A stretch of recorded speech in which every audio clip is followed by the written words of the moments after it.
बिस्मिल्लाहिर्रहमानिर्रहीम।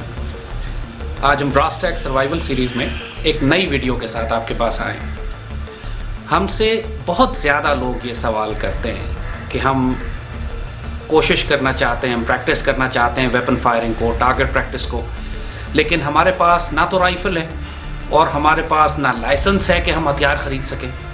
तो हम किस तरह प्रैक्टिस करें टारगेट प्रैक्टिस को, राइफ़ल शूटिंग को? हमारे दीन में भी सैयदी रसूलुल्लाह सल्लल्लाहु अलैहि वसल्लम ने हमें हुक्म दिया है कि तीरंदाजी सीखो, यानी टारगेट प्रैक्टिस करो, और हमारे दीन का, हमारे ईमान का हिस्सा है ये।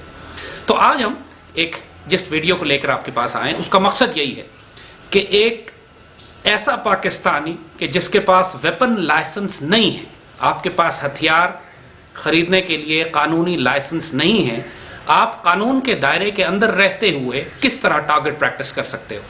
और जो आप मेरे साथ एक राइफ़ल देख रहे हो मेरे हाथ में, ये देखने में प्रॉपर स्नाइपर राइफ़ल लगती है। लॉन्ग रेंज टारगेट प्रैक्टिस के लिए इसके ऊपर स्कोप लगी हुई है, ये प्रॉपर राइफ़ल है। लेकिन यू विल बी सरप्राइज्ड, इस हथियार को ख़रीदने के लिए लाइसेंस नहीं चाहिए आपको। इसको फायर करने के लिए आपको किसी की परमिशन और इजाज़त की ज़रूरत नहीं है। आप अपने गली मोहल्ले में इसको फायर कर सकते हो। Yes, you are right, this is an airgun. ये एक एयरगन है। और एयरगन किस तरीके से आप खरीदो, कौन सी एयरगन खरीदो, उसके कैलिबर और बोर क्या होते हैं, उसको किस तरह आप एक प्रिसिशन वेपन में कन्वर्ट करो ताकि कम से कम 30, 40, 50 गज के ऊपर आप टारगेट प्रैक्टिस कर सके। और जो टेक्निक, जो प्रिंसिपल एक एयरगन के ऊपर टेलीस्कोप लगाकर टारगेट प्रैक्टिस करने का है, वही एक बड़ी स्नाइपर राइफल या G3 राइफल या क्लैशनकोफ या किसी बड़ी स्नाइपर राइफल का भी वही प्रिंसिपल है। अगर आप 40, 50, 60, 70 गज के ऊपर एक एयरगन से टेलीस्कोप के जरिए टारगेट हिट कर सकते हो, तो आप 700 गज के ऊपर फिर एक इंडियन सोल्जर को भी हिट कर सकते हो। सो प्रिंसिपल वही है, टेक्निक वही है। और आज हम आपको यही बताएंगे कि आप कौन सी एयरगन खरीदें, एयरगन्स कितनी तरह की मार्केट में हैं, उनके ऊपर टेलीस्कोप्स कौन सी लगाएं, और उनके छर्रे कौन से बेहतर हैं, और उसके लिए क्या एहतियाती तदाबीर इख्तियार करनी ज़रूरी है। क्योंकि एयरगन बहरहाल एक लाइसेंस्ड वेपन नहीं है, इसके लिए लाइसेंस की ज़रूरत नहीं है, लेकिन ये ख़तरनाक हथियार है। ये एयरगन जो आप देख रहे हैं, जो मेरे सामने है, ये पाकिस्तान में लीगली, कानूनी अवेलेबल है। आप किसी भी असलहे की दुकान पर जाके अपने बच्चों के लिए इसको ख़रीद सकते हो, ख़ुद अपने लिए ख़रीद सकते हो। लेकिन ये इतनी पावरफुल है कि ये एक खरगोश को, एक कुत्ते को, एक छोटे हिरन को शिकार कर सकती है। लिहाजा इंसान के लिए भी ये लीथल है अगर इसका गलत इस्तेमाल करेंगे। इसकी अगर आप किसी इंसान की तरफ इसको फायर कर देंगे या एहतियाती तदाबीर नहीं इख्तियार करेंगे, तो इससे कोई दूसरा पाकिस्तानी ज़ख्मी भी हो सकता है। लिहाजा ये सारे तदाबीर आपको बताना ज़रूरी है। जिस तरह जैसे बात पहले कही थी कि सिर्फ गाड़ी के स्टीयरिंग पर बैठ जाने से आप ड्राइवर नहीं बन जाते, इवन लाइसेंस मिल जाए आपको तो आप ड्राइवर नहीं बन जाते, उसके लिए ड्राइविंग सेंस चाहिए होती है। इसी तरह सिर्फ एयरगन ख़रीद लेने से आप कोई मार्क्समैन नहीं बन जाते, आपको टारगेट प्रैक्टिस नहीं आ जाती। इसके लिए पूरी एक वेपन हैंडलिंग स्किल्स चाहिए, एक पूरी सेंस चाहिए, एक अक्ल चाहिए, एक समझदारी चाहिए। सैयदी रसूलुल्लाह सल्लल्लाहु अलैहि वसल्लम के हदीस मुबारक में है कि आपने मना फरमाया है मुसलमानों को कि तीर एक दूसरे की तरफ ना करो। यानी तीर एक दूसरे की तरफ ना करो का मतलब है कि कोई हथियार एक मुसलमान की तरफ पॉइंट ना करो। तो चाहे एयरगन ही क्यों ना हो, खाली क्यों ना हो, आप किसी भाई की तरफ इसको पॉइंट नहीं करेंगे। सो बहरहाल हम उस सारी तफसील के ऊपर अब आएंगे। तो आज का हमारा जो प्रोग्राम है that is about airguns. So let's start. ये एक एयरगन है। एयरगन के बारे में आप सारे जानते हैं कि इसको फायर करने के लिए कोई आतिशी असलहा इस्तेमाल नहीं होता, इसीलिए इसको एयरगन कहते हैं। कि इसके अंदर बेसिक प्रिंसिपल इसका यही है कि इसके अंदर एक एयर पिस्टन होता है, एक कंप्रेसर होता है। कंप्रेस्ड एयर के ज़रिए इसमें छर्रे को आगे भेजा जाता है। इसमें गोली भी इस्तेमाल नहीं होती, इसमें छर्रे इस्तेमाल होते हैं। जैसे आप ये देख सकते हैं कि हमारे हाथ के ऊपर ये कुछ छर्रे रखे हुए हैं, ये आपको क्लोज में दिखा दिए जाएंगे। ये एयरगन के छर्रे जो हैं, इसमें कोई बारूद इस्तेमाल नहीं होता, इसी वजह से इनके लाइसेंस की ज़रूरत नहीं होती। आम तौर पर इनको इस्तेमाल करने के लिए कुछ बहुत ही सोफिस्टिकेटेड हाई क्वालिटी एयरगन्स हैं कि जिसके लिए कुछ परमिशन लेनी पड़ती है। लेकिन नॉर्मल मार्केट में जितनी भी एयरगन्स मिल रही हैं वो लीगल है, वैलिड है। आप अपने बच्चों को ख़रीद के दे सकते हैं, खुद ले सकते हैं, टारगेट प्रैक्टिस कर सकते हैं उससे। तो बुनियादी तौर पर एयरगन्स को क्लासिफाई कैसे किया जाता है, यानी एक सिंपल हम आसान करके आपको बता देते हैं कि आप अगर किसी दुकान पर जाके ख़रीदना चाहें तो क्या चीज़ें डिमांड करें आप। एयरगन्स प्राइमरीली अपने बोर्स की वजह से डिफाइन होती हैं। जिस तरह आपको पहले हमने बोर्स एंड कैलिबर्स के बारे में पूरा एक अलग लेक्चर दिया था, तो पाकिस्तान में भी जो एयरगन्स हैं आमतौर पर 1.22 एयरगन कहलाती है और 1.17 एयरगन कहलाती है। यानी 0.22 का जो 0.17 है उसको आमतौर पहले ज़माने में 1 नंबर की एयरगन भी कहा जाता था कि 0.17 कैलिबर है उसका, 0.17 ऑफ एन इंच, उसका छर्रा ज़रा छोटा होता है। वो आप देख सकते हैं कि 0.17 कैलिबर का छर्रा जो है वो ये छोटा सा छर्रा है। इसके मुकाबले में जो 0.22 कैलिबर की एयरगन है उसका छर्रा ज़रा बड़ा और भारी होता है। आप दोनों के छर्रों को साथ रखें तो आपको क्लियरली अंदाज़ा हो जाएगा कि 1 नंबर की एयरगन या 0.17 की एयरगन जो है और 0.22 की एयरगन जो है उनका फ़र्क उनके छर्रों की वजह से। प्राइमरीली पावर में, कैपेसिटी में, इस्तेमाल में कोई ख़ास फ़र्क नहीं है दोनों एयरगन में। आप 0.17 वाली एयरगन ले लें या 0.22 की एयरगन ले लें, they are both, the principle is exactly the same. Normally break barrel होती है। ब्रेक बैरल का मतलब है कि आप इनकी बैरल को ब्रेक करते हैं। यहाँ से आप बैरल को ब्रेक करते हैं, इसको नीचे पंप करते हैं और पंप करके इसमें छर्रा डालते हैं, बंद करते हैं, and then you aim and fire. जितनी भी तकरीबन पिछले 50 साल से 60 साल से जो एयरगन्स बन रही हैं उन सब का यही प्रिंसिपल है, ब्रेक बैरल। आपने देखा होगा गुब्बारे फाड़ने वाले अक्सर मेलों ठेलों के ऊपर बैठे होते हैं कि वो गुब्बारे लगाए होते हैं, उन्होंने बैरल ब्रेक करते हैं, छर्रा डालते हैं, बंद करते हैं, फायर करते हैं। सिंगल शॉट होता है, एक वक्त में आप एक फायर कर सकते हैं, and then you have to reload the gun. जो चीज़ इंपॉर्टेंट एयरगन को समझने में है वो ये कि देखिए कि इसी एयरगन पे जिस तरह आपने देखा हुआ है कि हमने एक टेलीस्कोप लगाई हुई, और टेलीस्कोप लगाने के बाद अब आप इसको एक प्रिसिशन वेपन के तौर पे इस्तेमाल कर सकते हैं। यानी आपने नॉर्मली एयरगन्स की जो रेंज है वो 25 गज से लेकर 100 गज तक होती है। 100 मीटर से आगे एयरगन्स जो हैं वो तकरीबन बहुत मुश्किल होता है एयरगन के लिए हिट करना। जख्मी कर सकती है किसी आदमी को, किसी जानवर को लग जाए, लेकिन प्रिसिशन एक्यूरेसी के साथ जो नॉर्मल एयरगन्स मार्केट में मिल रही हैं वो तकरीबन उनकी effective accurate range 50 to 75 yard से ज़्यादा नहीं है। लिहाजा it's a safe weapon in the sense कि अगर आपके पास 100 गज का भी कोई खाली प्लॉट है या कोई आपके पास 60-70 गज 50 गज का एक खाली प्लॉट है, उसके पीछे दीवार है, तो आप वहाँ पे टारगेट्स लगाकर आप टारगेट प्रैक्टिस अपनी कर सकते हो। टारगेट्स आप चाहे गत्ते के बनाओ या इस तरह के मेटल टारगेट्स बाजार में बहुत सारे मिलते हैं कि जिन पर जब आप हिट करते हो तो ये प्लेट मूव करती है, and you can use these metal targets कि अपनी टारगेट प्रैक्टिस करने के लिए। आप चाहे गत्ते के बना लें, लेकिन जो चीज़ इंपॉर्टेंट है, जो चीज़ जहन में रखिए इसके हवाले से कि एयरगन का छर्रा भी क्योंकि सॉफ्ट लेड का बना होता है, आमतौर पे ये जस्ट का सॉफ्ट लेड का छर्रा होता है, और किसी भी अगर मेटल ऑब्जेक्ट पे ये टकराएगा, लोहे की किसी चीज़ पर टकराएगा, तो फिर इसके डिफ्लेक्ट करने के चांसेस होते हैं। ये डिफ्लेक्ट करता है, तो दाएं बाएं भी, तो ज़रूरी नहीं है कि आप जिस टारगेट पे हिट कर रहे हैं अगर वो मेटल का है तो छर्रा वहाँ से डिफ्लेक्ट करके लेफ्ट राइट जा सकता है। लिहाजा आपको ऐसी इन्वायरमेंट में टारगेट प्रैक्टिस करनी है, फायर करना है कि जहाँ छर्रा या तो मिट्टी में दब जाए या लकड़ी में चला जाए जाके, या किसी गत्ते में चला जाए, रेत में चला जाए, डिफ्लेक्ट न करे, क्योंकि अगर डिफ्लेक्ट करेगा तो फिर दाएं बाएं लोगों को तकलीफ हो सकती है। दूसरी बात ये कि मार्केट में कौन सी एयरगन बेहतर है, कौन सी एयरगन खरीदें। आप जब आजकल मार्केट में मुख्तलिफ ब्रांड्स आए हुए हैं, यानी ये पर्टिकुलर मॉडल जो है ये स्पेन की बनी हुई गामो एयरगन है। गामो एक बड़ा अच्छा मॉडल है, प्रिसिशन एयरगन्स कहलाती है। ये उसकी 0.22 वर्जन है, 0.22 राइफल है एयरगन की, और इसके आगे आप देख रहे हैं कि छोटा सा एक साइलेंसर टाइप भी लगा हुआ है, तो इसकी आवाज़ थोड़ी सी कम है। इसके डिफरेंट मॉडल हैं। इसकी प्राइस तकरीबन 24,000 रुपये है। नहीं, आप किसी भी असलहे की दुकान पर जाएं तो आपको गामो की 0.22 एयरगन ये तकरीबन 24,000 की मिल जाएगी। टेलीस्कोप आपको अलग से ख़रीदनी पड़ेगी। इसकी जो ओरिजिनल टेलीस्कोप है गामो की, वो ये आप देख रहे हैं कि ये एक छोटी टेलीस्कोप है। ये इस टेलीस्कोप की कीमत तकरीबन 4,000 रुपये के करीब।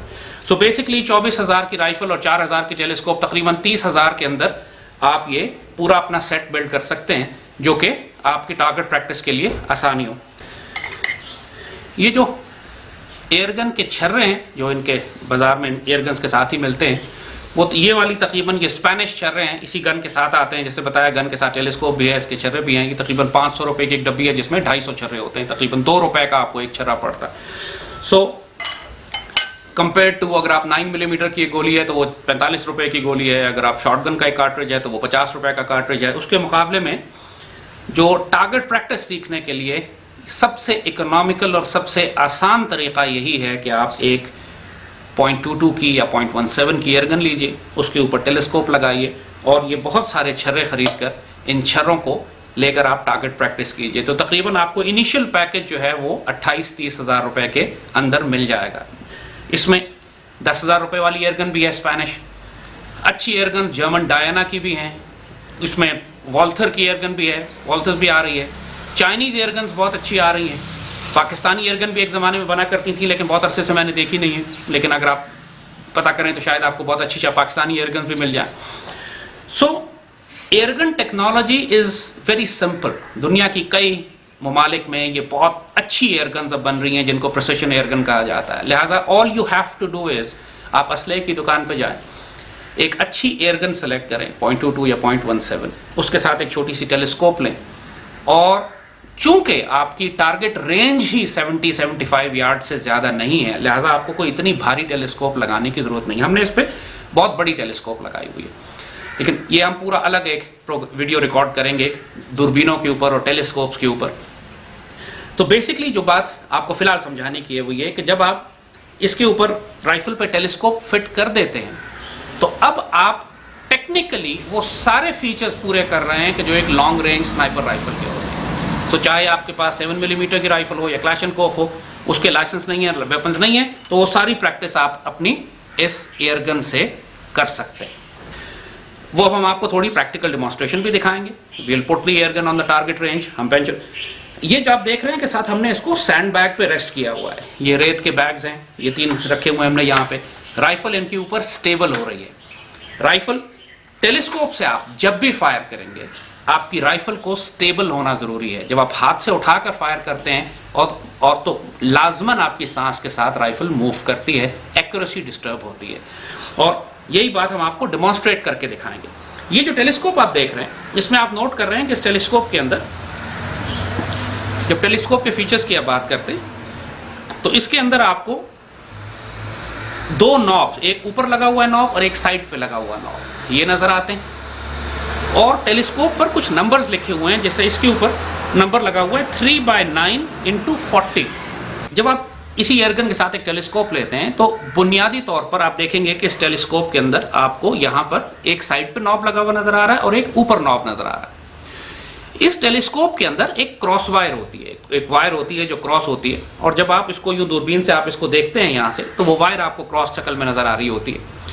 और उस वायर के बीच में आप टारगेट को रखते हैं और फायर करते हैं। और अगर आपका छर्रा लेफ्ट या राइट किसी तरफ जा रहा है तो उसको एडजस्ट करने के लिए ये विंडेज कहलाता है। राइट एंड लेफ्ट करना है अगर छर्रे को आपने तो आप इधर से करते हैं, और अगर ऊपर और नीचे एडजस्ट करना है तो यहाँ से करते हैं, ऊपर वाले नॉब्स के साथ। उसके ऊपर हम एक पूरी वीडियो अलग से रिकॉर्ड करेंगे। जो स्कोप की मेजरमेंट्स हैं, स्कोप को कैसे मेजर करते हैं, इसके ऊपर लिखा हुआ है 3/9x 40, ये इसका नंबर है। इसका मतलब ये है कि ये टेलीस्कोप 3 गुना मैग्नीफाई करती है और 9 गुना मैग्नीफाई करती है। 3/9x है ये। और उसके बाद 40 मिलीमीटर, 40 जो आगे लिखा हुआ है वो 40 मिलीमीटर का ये लेंस है आगे, इसके जो 40 मिलीमीटर लेंस। तो जितना ज्यादा मैग्नीफाई करेगी टेलीस्कोप, एक ये 3/9 है, एक 3/15 की अगर कोई टेलीस्कोप है तो उसका मतलब है कि वो टारगेट को 3 गुने से 15 गुना तक मैग्नीफाई कर सकती है, इसमें जूम लगा हुआ है। और अगर कोई 3/10 है तो इसका मतलब है कि 3 गुना से 10 गुना ज्यादा मैग्नीफाई कर सकती है। 10 गुना मैग्नीफाई करने का मतलब यह है कि टारगेट अगर 100 गज के ऊपर है तो आपको 10 गज पे नजर आएगा, इतना करीब नजर आएगा वो। और या 3 गुना मैग्नीफाई, 3x 3 गुना, 10x 10 गुना मैग्नीफाई करेगा। तो ये टेलीस्कोप पे लिखा होता है। जितनी ज्यादा पावर होती है टेलीस्कोप की उतनी वो महंगी होती है। और दूसरी चीज ये कि इसके अंदर ये जो लगे हुए हैं, जो नॉब्स लगे हुए हैं कि जिनकी जो उसके रेटिकल को कंट्रोल करते हैं, उसके प्लस माइनस साइन, जो बीच प्लस साइन लगा हुआ है जिससे आप टारगेट को देखते हैं, इसकी इंजीनियरिंग जितनी प्रिसाइज होगी, जितनी मुश्किल होगी, जितनी कीमती होगी, जितने अच्छे पार्ट्स लगे हुए होंगे, उतनी ही ज्यादा ये टेलीस्कोप महंगी होगी। क्योंकि होता क्या है, जिस तरह गाड़ी के सस्पेंशन है, टायर रॉड एंड्स हैं, चेसिस है, जब आप झटकों में जाते हैं तो वो सारे लूज हो जाते हैं, खुल जाते हैं। इसी तरह टेलीस्कोप के ऊपर भी ये ग्रारियां होती हैं जो डिसाइड करती हैं कि आपने टारगेट को ऊपर नीचे करना। तो फायर कर करके जो झटके लगते हैं उससे ये लूज हो जाती हैं, अंदर से चीजें हिल जाती हैं। तो फिर आपकी हर चंद फायर के बाद आपकी गोली टारगेट से ऑफ फायर करती है। तो इसीलिए फिर एक्सपेंसिव टेलीस्कोप लगाई जाती है जो कि झटका बर्दाश्त कर सके। चूंकि एयरगन पे बहुत ज़्यादा लॉन्ग रेंजेस नहीं होती, एयरगन के लिए आपको बहुत ज़्यादा प्रिसिशन नहीं चाहिए होती, तो एक सस्ती एयरगन भी लोग सस्ती टेलीस्कोप भी इस्तेमाल करते हैं। ये जो सामने का लेंस है, ये 40 मिलीमीटर इसमें ट्यूब लगी हुई है। इसके अंदर जो टेलीस्कोप लगी हुई है, इसके अंदर इसकी ट्यूब ज्यादा है, फॉर एग्जांपल 60 मिलीमीटर के करीब है। तो जितनी ज्यादा आगे की ट्यूब चौड़ी होगी, जितनी ज्यादा बड़ी होगी, उतनी ज्यादा रोशनी टेलीस्कोप के अंदर आएगी और उतनी ज्यादा क्लियर टेलीस्कोप, क्लियर विजन आपको नजर आएगा। तो बेसिकली तीन चीजें, एक तो ये कि इसकी इंजीनियरिंग जो इसके रेटिकल को लेफ्ट राइट ऊपर नीचे करती है, दूसरा इसके ऑब्जेक्टिव लेंस कि ये लेंस जो है कितना चौड़ा है, कितना बड़ा है, इसमें कितनी रोशनी अंदर जाएगी। तो इन सब चीज़ों की वजह से टेलीस्कोप की कीमतें फ़र्क पड़ती हैं। इसी 25,000 की एयरगन के ऊपर आप 4,000 की टेलीस्कोप भी लगा सकते हैं, इसी पर आप ये 15,000 की टेलीस्कोप भी लगा सकते हैं और 1.5 लाख की टेलीस्कोप भी लगा सकते हैं जो रात में भी देखती हो, डे नाइट। आप इसको नाइट विजन के तौर पे भी इस्तेमाल कर सकते हैं, रात में भी आप खरगोश का शिकार कर सकते हैं। So by just changing the optics, by just changing the telescope, आप इस एयरगन को अपने मोहल्ले की छिपकली, घर की छिपकली मारने से लेकर रात को जंगल में जाकर सुअर या खरगोश या हिरन के शिकार के लिए भी इस्तेमाल कर सकते हो। This is the power of modern airgun. तो ये जनरली हमने आपको एक इंट्रोडक्शन दिया। Now we are going to take you to the range. हम कुछ राउंड्स फायर करेंगे और आपको फिर ये बताएंगे कि इसी एयरगन की सेटिंग और एडजस्टमेंट किस तरह करें। It can be great fun. आप पूरी फैमिली के साथ जाके किसी खुले मैदान में चले जाओ, ओपन एरिया में चले जाओ। आपके अगर घर के पास कोई खाली प्लॉट है तो उसके आगे आप छोटी सी टारगेट रेंज बना सकते हो। अगेन एज वी सेड कि अगर आप एहतियाती तदाबीर पूरी करें तो आपको कोई लाइसेंस नहीं चाहिए, किसी से पूछने की जरूरत नहीं है। आपने गली मोहल्लों में देखा है कि वो कंधे पे एयरगन डाले गुब्बारे लिए फिरते हैं, लोग टारगेट प्रैक्टिस करते रहते हैं, किसी को नुकसान नहीं होता। लेकिन एहतियाती तदाबीर आपको लाजमन करनी है। This is a powerful gun. Airgun आजकल मॉडर्न जितनी भी आ रही हैं, जैसे कहा कि ये बड़ी खतरनाक है और गो के लाइसेंस नहीं चाहिए, लेकिन आपको एहतियाती तदाबीर पूरी करनी है, वरना आप किसी को बड़ा नुकसान पहुंचा देंगे। So this is the brief about the airguns. अब हम थोड़ा सा रेंज पे जाएंगे, टारगेट प्रैक्टिस करके आपको दिखाएंगे and that will conclude our video.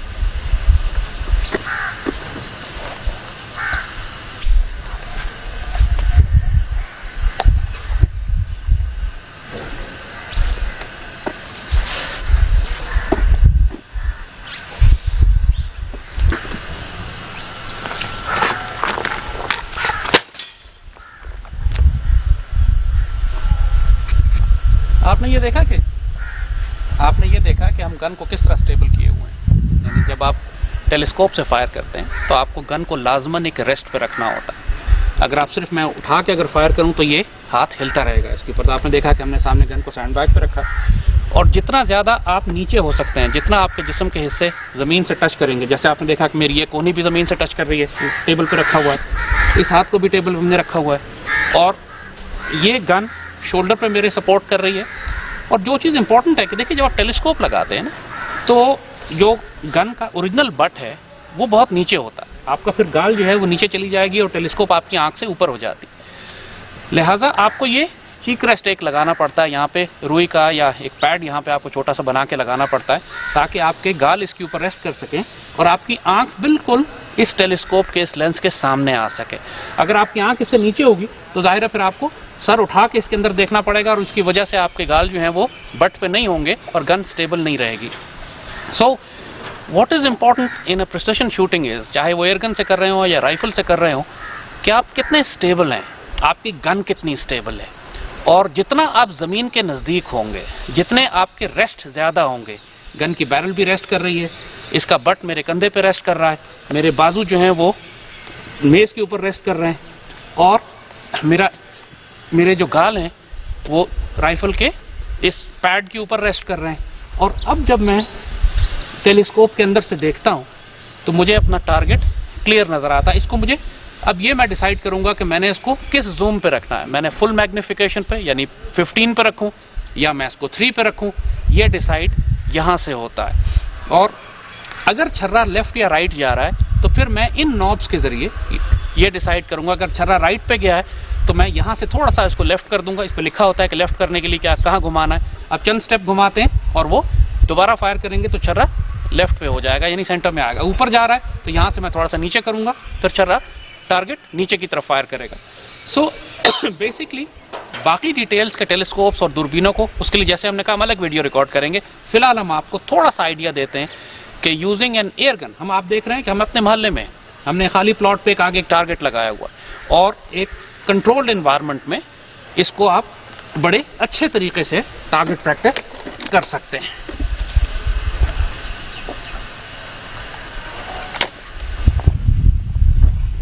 इन एयरगन्स का एक फ़ायदा और भी है कि इनमें सेफ्टी है। अगर आप ये देखें नीचे यहाँ पर, तो अगर मैंने इसको यहाँ पे नीचे किया हुआ है तो अब ये फायर नहीं करेगी, हालांकि छर्रा इसमें मौजूद है। जब मैंने फायर करना है तो मैंने सेफ्टी को आगे किया and now it is ready to fire again.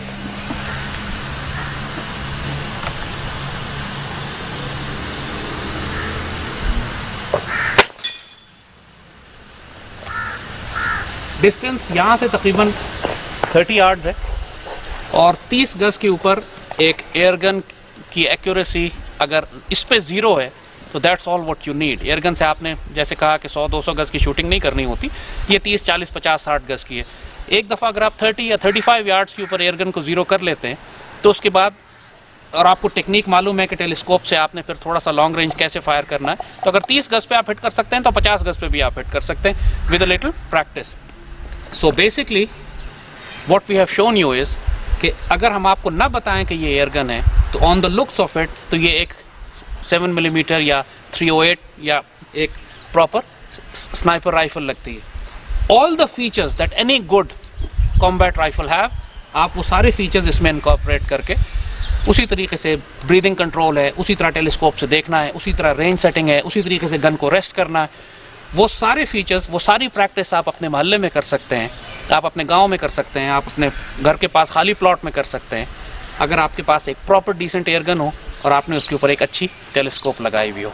So this is our lecture for today.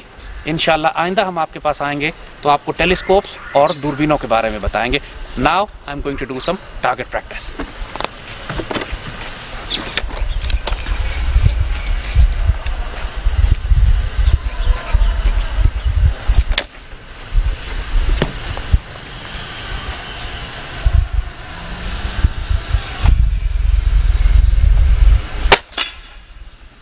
एक बात ध्यान में रखिएगा कि टेलीस्कोप से जब आप देखते हैं तो अगर आपने अपनी आंख को बहुत ज़्यादा नज़दीक कर दिया टेलीस्कोप के तब भी आपको ठीक नज़र नहीं आएगा, और अगर आपने बहुत दूर कर दिया तो तब भी आपको नज़र नहीं आएगा। आपको जब पूरी स्क्रीन के अंदर, पूरा टारगेट आपको जब स्क्रीन के अंदर नज़र आए, उसका एक ख़ास डिस्टेंस होता है और वो हर आदमी को खुद डिसाइड करना पड़ता है कि यहाँ रख के होगा, इससे आगे होगा या इससे आगे होगा। और जब आपको पूरी स्क्रीन नज़र आती है तो नॉर्मली वो 2-2.5 इंच का फासला होता है आपकी आंख में और टेलीस्कोप के दरमियान, और उसका वो फासला इसलिए भी ज़रूरी है कि जब झटका लगता है, वरना ये चीज़ आपके माथे पे टकराएगी और कट डाल देगी। जो बहुत ज़्यादा आंख अगर आपने लगा दी टेलीस्कोप के साथ और फायर किया तो लाजमन आपकी माथे पे चोट आएगी और अक्सर कट लग जाता है। So you have to be careful.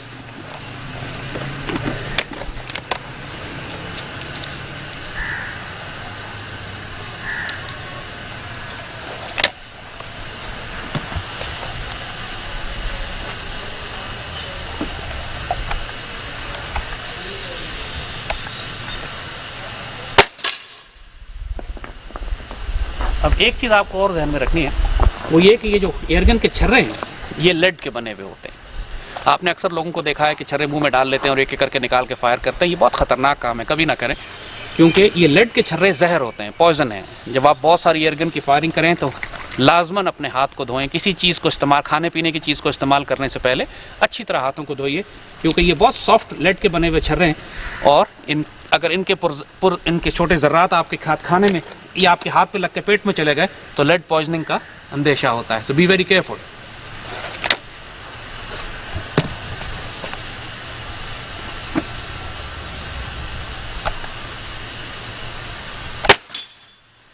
एक चीज़ और कि गो के ये दोनों एयरगन के छर्रे हैं, लेकिन जैसे हमने आपको बताया कि इसमें एक छर्रे जो हैं वो पॉइंटेड हेड्स हैं और दूसरे जो हैं वो फ्लैट हेड्स हैं। हमने अपने एक्सपेरिमेंट से फायर करके ये देखा है कि ये जो पॉइंटेड हेड के छर्रे हैं, जो नोक होती है आगे इनकी, ये इतने एक्यूरेट नहीं हैं जितने ये फ्लैट हेड है। और क्योंकि फ्लाइट पैटर्न में जब ये पॉइंटेड हैं, उड़ते हैं, हवा इनको थोड़ा सा डिफ्लेक्ट करती है, चंद इंच 2 इंच ऊपर नीचे ये टारगेट से हो जाते हैं। जो फ्लैट हैं इनकी फ्लाइट ज़रा ज़्यादा स्टेबल है।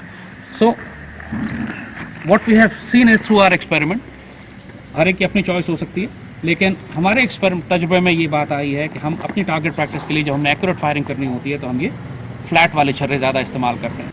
सो ये सेफ्टी प्रिकॉशन जब आप मेंटेन करेंगे, जैसे आपने देखा कि हमने ये सामने आपने देखा कि हमने प्रॉपर लकड़ी पीछे लगाई हुई है, तो छर्रा अगर उस हमारे टारगेट पे हिट नहीं भी करता, पीछे लकड़ी में जाता है तो लकड़ी इसको अपने अंदर जज्ब कर लेगी, लकड़ी में खुप जाएगा जाके। और so now basically this is your target practice weapon. इसको थोड़ा सा पैसे जमा कीजिए 30,000 के अंदर अंदर, या अगर आप सस्ती एयरगन लेते हैं गामों की तकरीबन 15,000 के अंदर अंदर आप ये पूरा सेटअप तैयार कर सकते हैं। इट्स नॉट एक्सपेंसिव और it's great fun for the family. ख़वातीन को सिखाएं, बच्चों को सिखाएं, छोटी उम्र से बच्चों को ट्रेन करें।